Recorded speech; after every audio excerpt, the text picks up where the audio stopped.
শ্ରୀ গৌরব কর্মকার মালকানগিরি বাঙালি সমাজ জেলা সভাপতি।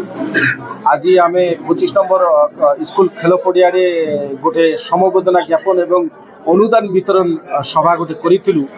जो एमबी 26 নম্বর গাঁরে जो दुर्घटना ହେଇଛି, जो ଜଳାପୋଡ଼ା ହେଇଥିଲା ତାହିରେ जो एफेक्टेड पिपुल ହେଇଥିଲେ बंगाली समाज तरफରୁ বিভিন্ন ଗାଁରୁ ଆମର जो 200 ବଳକା जो 213 ଗୋଟି ଗାଁ ଅଛି ସେଇଠୁ ଅନୁଦାନ ଗ୍ରହଣ କରାଯାଇଥିଲା ଆମର ଗୋଟିଏ ଆକାଉଣ୍ଟ ମାଧ୍ୟମରେ এবং বিভিন্ন ব্যক্তিবিশেষ ও সংস্থা এবং অন্যান্য যে ভারতবর্ষের 18 কোটি রাজ্যের বঙ্গালী মানে রয়েছেন সেমানে भी ଆମକୁ অনুদান ଦେଇଥିଲେ এই 26 নম্বর পাই।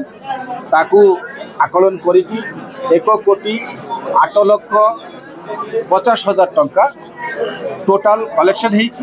সেই ଟଙ୍କା ମଧ୍ୟରୁ 1 ଲକ୍ଷ ଟଙ୍କା ଆମେ ରାଖାଲଗୁଡ଼ା ଯେଉଁ ଲାଖେ ପଡ଼ିବାଙ୍କର ପୁଅ ରବୀନ୍ଦ୍ର ପଡ଼ିଆମୀଙ୍କୁ ଦିଆଯାଇଛି। ଆମର ସବ୍ କଲେକ୍ଟର ତାଙ୍କୁ ଇନଭାଇଟ୍ କରାଯାଇଥିଲା, ତାଙ୍କ ଆସିନାହାନ୍ତି ବିଶେଷ କାରଣବଶତଃ। ଆଉ 26 নম্বর ଗ୍ରାମବାସୀ ଯେଉଁ ଆକ୍ରାନ୍ତ ଗ୍ରାମବାସୀଙ୍କ ମଧ୍ୟରେ ଆମେ 3ଟା କ୍ୟାଟେଗୋରୀ କରୁଛୁ। 3ଟା କ୍ୟାଟେଗୋରୀ ଭିତରେ ହେଉଛି ଏ କ୍ୟାଟେଗୋରୀ ଲୋକଙ୍କୁ ଆମେ 70,000 ଲେଖାଏଁ ଦେଇଛୁ। ଆଉ ବି କ୍ୟାଟେଗୋରୀ ଲୋକମାନଙ୍କୁ ଆମେ 50,000 ଲେଖାଏଁ ଦିଆଯାଇଛି। ଆଉ ସି କ୍ୟାଟେଗୋରୀ ଲୋକଙ୍କୁ 30,000 ଲେଖାଏଁ। ଟୋଟାଲ 191 ଜଣ ଲୋକ ପରିବାରର ମୁଖିଆଙ୍କ ଏବଂ ମିଶେଇ ଆଉ ରବୀନ୍ଦ୍ର ପଡ଼ିଆମଙ୍କୁ ମିଶେଇ 192 ଜଣଙ୍କ ଭିତରେ এই 1,08,50,000 ଟଙ୍କା ବଣ୍ଟନ କରାଯାଇଛି। ଆଜି ଆମର ଯେଉଁ ସମବେଦନା ଜ୍ଞାପନ ସଭା ହେଇଥିଲା ଓ ଆର୍ଥିକ ରାଶି ବଣ୍ଟନ କାର୍ଯ୍ୟକ୍ରମ ବଙ୍ଗାଳୀ ସମାଜ ମାଲକାନଗିରି ପକ୍ଷରୁ ଆୟୋଜନ କରାଯାଇଥିଲା।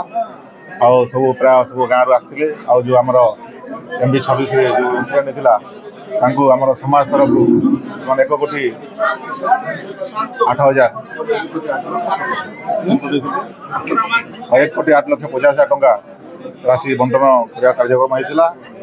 ଆଉ ସମସ୍ତେ କେମିତି ପ୍ରଶାସନର ସୁବିଧା ଯୋଉଟା ଅଛି ଆଇନ ଆଖିରେ ସମସ୍ତେ ସମାନ କେମିତି ତାଙ୍କୁ ସହଯୋଗ କରାଯିବ, ତାଙ୍କର ସୁରକ୍ଷା ସବୁବେଳେ ଘଟଣା ହେଇଥିଲା ସେଥିରେ ଯେମିତି ପୁନର୍ବାର ଭାଙ୍ଗିଛି କି ଅନ୍ୟ ନାଶବାବପତ୍ର ନଷ୍ଟ ହେଇଛି। ତା ସହିତ ଆମର ଯେଉଁମାନେ ମୃତ ବ୍ୟକ୍ତି ତାଙ୍କର ପରିବାରକୁ ମଧ୍ୟ 20 ଲକ୍ଷ ସହାୟତା ଆସିଛି, ସେଇଟା ମଧ୍ୟ ଆମେ ବହୁତ ଶୀଘ୍ର ପ୍ରଦାନ କରିବୁ।